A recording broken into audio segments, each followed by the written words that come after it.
आयएमसीच्या उपमहासंचालिका Sheetal कालरो madam आपल्यासोबत आहेत। अर्थसंकल्प सादर झालेला आहे, कशाबद्दलचं विश्लेषण करता? या सगळ्या अर्थसंकल्पामध्ये सर्वसामान्यांना दिलासा देणारी बाब ती म्हणजे कर प्रणालीची आहे। 12 लाखापर्यंत करमुक्तीचा निर्णय केंद्र सरकारने घेतलेला आहे। त्याच्यामध्ये काय नेमके स्लॅब्स दिलेले आहेत, कशाबद्दल विश्लेषण कराल ते? बघा, हे खूपच प्रोग्रेसिव्ह बजेट आहेत। 12 लाख पर्यंत रिबेट आणि नील टॅक्स म्हणजे खूपच मोठी गोष्ट झाली। आम आदमी हातात पैसे आले खर्च करू शकतात, इकॉनॉमी वाढणार। तर सर्क्युलर इकॉनॉमी बघून फिस्कल डेफिसिट मेंटेन करण्यात आणि स्टँडर्ड ऑफ लिव्हिंग थोडं आम आदमीच्या रेज करायला खूपच प्रोग्रेसिव्ह बजेट आहेत। 7 लाखापर्यंतची जी करमुक्तीची मर्यादा होती ती आता 12 लाखापर्यंत वाढवणं हा मोठा निर्णय आहे, कारण एवढी मोठी मर्यादा वाढवणं हे पहिल्यांदा निर्णय असा झालेला आहे। तर याच्यामध्ये काही स्लॅब्स देण्यात आलेले आहेत का? आतापर्यंतची माहिती आपण अर्थसंकल्पामध्ये पाहतो, त्याच्यामधून आपल्याला काय जाणवतंय? फोकस विकसित भारत तुवच आहे। तुम्ही जितकी आमची जे पिढी आहेत, युवा पिढी आहेत, महिला आहेत, किसान आहेत आणि जे मिडल क्लास आहेत, खूप मॅक्सिमम जे पॉप्युलेशन आहेत त्यात येतात। तर तुम्ही त्यांनाच रिबेट दिली आहे तो इकॉनॉमीमध्ये प्रोग्रेसच होणार। एड्युकेशनला पण त्यांनी रिबेट दिली आहेत, विमेनला स्टार्टअप रिबेट दिली आहेत आणि मोस्ट ऑफ द पॉप्युलेशन 12 लाखतून येतात। तर त्याच्यामुळे खूपच प्रोग्रेसिव्ह अप्रोच आहे। शेती व्यवसायासाठी काय नेमकं प्रयोजन केंद्र सरकारने केलेलं आहे? त्याचबरोबर इंडस्ट्रियल सेक्टर असेल किंवा IT सेक्टर असेल, याच्यासाठी काही महत्त्वाचे निर्णय घेतलेले आहेत का?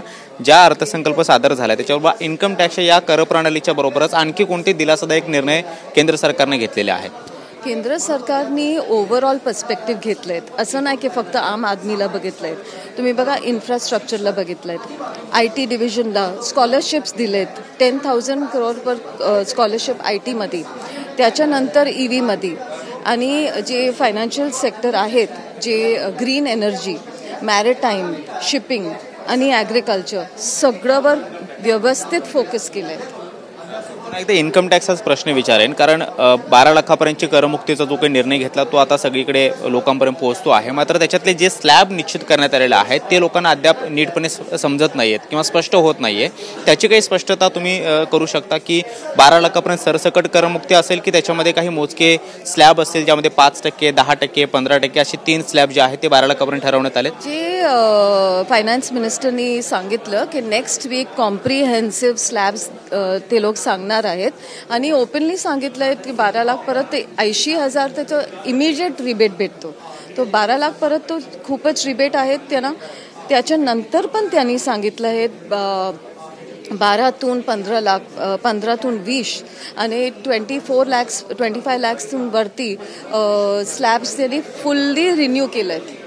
तर ते आम्हाला ॲनेक्स्चरमध्ये बघून हच माहिती पडणार, पण ते चेंज करून प्रोग्रेसिव्हच आहेत। पैकी किती स्टार देता या अर्थसंकल्पाला? कारण तुम्ही म्हणताय की सगळ्याच अनुषंगाने अर्थसंकल्प सादर झालाय, कुठल्याच विभागाला इग्नोर करण्यात आलेला नाहीये, सगळ्या सेक्टरला विश्वासात घेऊन त्यांचा विचार करून हा अर्थसंकल्प सादर करण्यात आलाय। तुम्ही कशा पद्धतीने पाहता आणि किती स्टार द्याल 10 पैकी? मी 10 पैकी 9 देणार।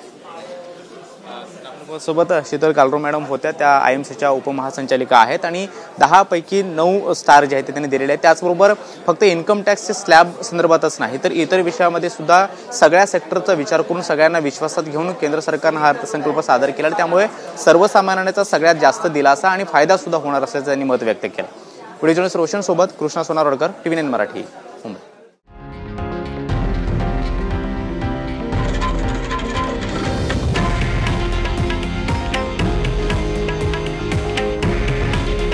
हे आहे देशातील नंबर 1 न्यूज नेटवर्क आणि आपण पाहत आहात TV9 मराठी।